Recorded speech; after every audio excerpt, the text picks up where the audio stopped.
Today we celebrate the first glorious anniversary of the information purification directives.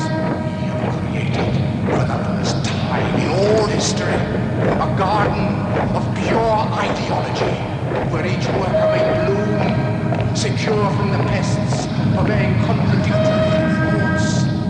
Our unification of thoughts is more powerful a weapon than any fleet or army on earth. We are one people, with one will, one resolve, one cause. Our enemies shall talk themselves to death, and we will bury them with their own confusion. We shall prevail.